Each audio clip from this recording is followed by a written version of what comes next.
Sejak pagi, sejumlah warga di Kecamatan Panakukang, Makassar mulai antri untuk melakukan tes usap gratis di Puskesmas Tamamau. Tes usap massal dilakukan oleh Dinas Kesehatan Kota Makassar dan ditempatkan di seluruh puskesmas.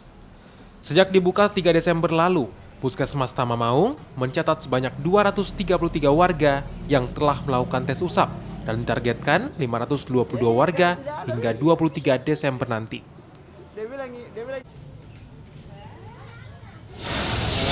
Pemeriksaan tiap hari itu berlangsung dari hari Senin sampai hari Sabtu.